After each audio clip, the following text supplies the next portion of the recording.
మొన్న ఓడియమంటే నీచంగా చూశారు. ఇదిగో నా పేరు వచ్చిన చెక్ నా అకౌంట్ క్రెడిట్ చేయండి. ఇప్పుడు నా పేర ఏం బాకీ లేదు, అవునా? అవును. Good morning madam. మళ్ళీ ఏమిటి? అర్జెంటుగా అవసరం వచ్చింది. ఓ 500 ఓడి కావాలి. తీర్చినట్టు తీర్చి మళ్ళీ ఓడి అడిగితే ఏమిటని మీ ఉద్దేశం? సదుద్దేశమే. అప్పు తీర్చాలి, అవసరం తీరాలి, ఉభయదారకంగా ఉంటుందని. ఈసారి ఓడి ఖచ్చితంగా ఇవ్వదని ఏజెంట్ గారు చెప్పారు. ప్లీజ్ మేడం, కోపం వచ్చినప్పుడు మీ అందం యొక్క మందం. అబ్బా చూడండి, బెంగళూరులో టెన్నిస్ పోటీలు జరుగుతున్నాయి. నా friend tennis champion doctor Jayakrishna దాంట్లో పార్టిసిపేట్ చేస్తున్నాడు. నేను వెళ్ళకపోతే ఆడండి వాడు. వారి గోల్డ్ కప్ మిస్ అయ్యేలా చేసి ఆ పాపం మీరు మూట కట్టుకోవద్దు. అవసరంలో ఉన్న సాటి మనిషికి సాయం చేసే ఛాన్స్ మీకు ఇస్తున్నాను, ఉపయోగించుకోండి. ఏమిటి వింటున్నారా? ప్లీజ్ మేడం, ఒక్క 500 ఇచ్చుకోండి. మన ఏజెంట్ గారు మాట విన్నారుగా, ఆయన జవాబే నా జవాబు. ఏమిటది? GO. ఆల్ రైట్, మీ మాట జీరో అయితే నా మాట ఏ అంటే ఏజెంట్.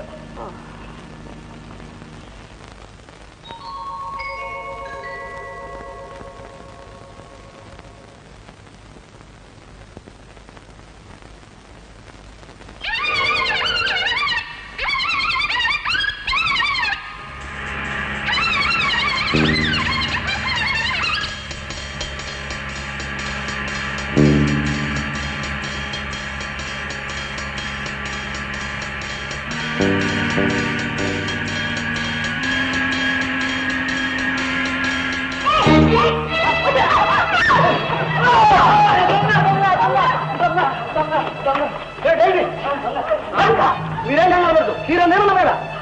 పోలీసులు ఫోన్ చేయాలి. మీరేం కంగారు పడమ్మా, నీకేం ప్రమాదం. పోనీ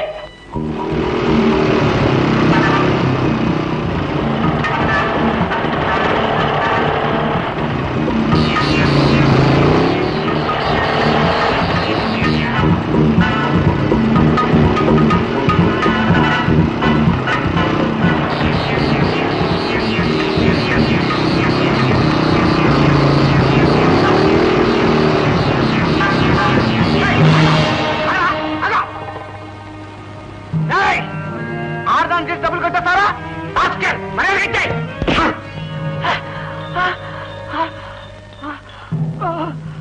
అమ్మ బాబాయ్,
పోలీసులు ఫోన్ చేసి అరగంట ఏరయ్యా వాళ్ళు. అమ్మా నువ్వేం దిగులు పడుకో, ఏం చేస్తాం, కర్మ కర్మ. ఇదిగో డబ్బు బిగించి మరీ తెచ్చాను. ముట్టుకోవద్దు, వారిలో పాటు చాలా డెలికేట్ గా ఉంది. డబ్బులు తగిలాయా? నో వారి పచ్చడి కింద కొట్టేశాను.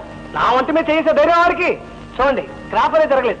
క్రాప్ జరగలేదు అనుకో, కన్నే కాస్త లట్టపోయినట్టుంది. కన్ను లట్టపోయిందా? అది వాడిని కొడుతుంది, నాకు డబ్బులు తగిలింది. మేడం ఇప్పుడు చెప్పండి, 500 వడే 5 నిమిషాల్లో జీవనా?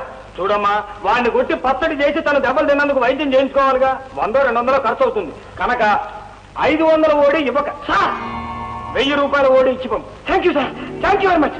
I simply love you. నేను వస్తున్నాను రా బెంగళూరు. నేను ఇచ్చిన మందులు క్రమం తప్పకుండా వాడండి, అబ్బాయికి నయమైపోతుంది. అలాగే బాబు. చూడమ్మా, మంచినీళ్ళు మాత్రం కాచి వాడండి.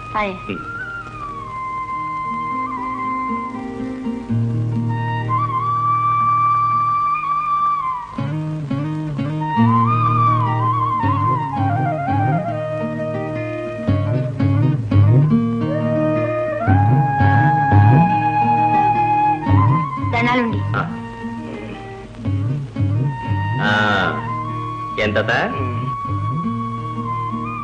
ఒంట్లో ఎలా ఉంది?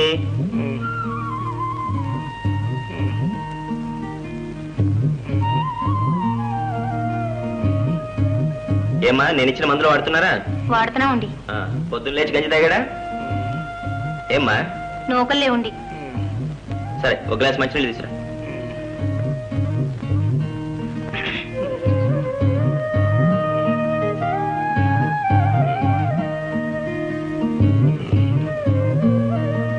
తాగించి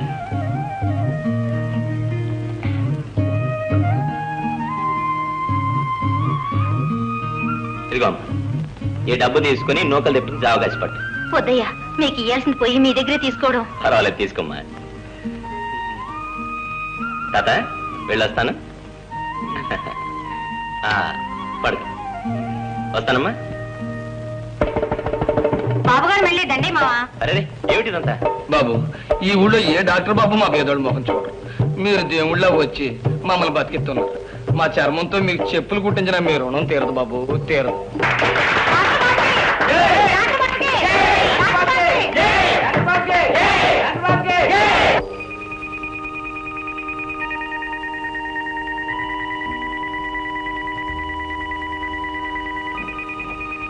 సారీ విజయ, కాస్త లేట్ అయిపోయింది. ఈ లేట్ మీకు అలవాటు అయిపోయిందండి, కానీ ఈ ఒంటరితనం మాత్రం నాకు ఎప్పుడూ అలవాట్లేదు. I'm very very sorry. రేపు నుంచి పెందరాలు వచ్చేస్తానుగా. ఈ మాట నేను కాపురానికి వచ్చిన మర్నాటి నుంచి అంటూనే ఉన్నారు. ఏం చేయను విజయ, ఈవేళ స్లమ్ ఏరియాకి విజిట్కి వెళ్ళాను. పాపం ఆ పేదవాళ్ళు ఆకలితో అనారోగ్యంతో కృంగి కృషించిపోతున్నారు. ఈ దండ చూసావా? వాళ్ళెంతో ఆప్యాయతతో నా మెళ్ళ వేశారు. ఇది అవును వేశారు. ఈ దండలతో పొగట్టలతో వాళ్ళు మిమ్మల్ని ఆకట్టుకుంటున్నారు.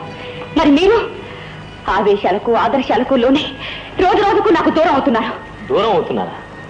ఏమిటి విజయ, ఏదో వింత వింతగా మాట్లాడుతున్నావు? అవును, మీకన్నీ వింతగానే ఉంటాయి.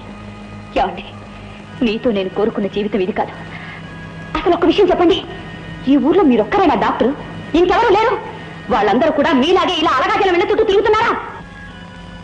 నువ్వెందుకు అనవసరంగా ఆవేశపడిపోతున్నావు విజయ? వాళ్ళు నిస్సహాయులు. ప్రేమ వాత్సల్యం వాళ్ళ ఆస్తులు. అవి దండగా గుదికుచ్చి నా మెళ్ళ వేశారు. అవును, దండలు వేసి దండాలు పెట్టి వాళ్ళు పాపం జరుపుకుంటున్నారు.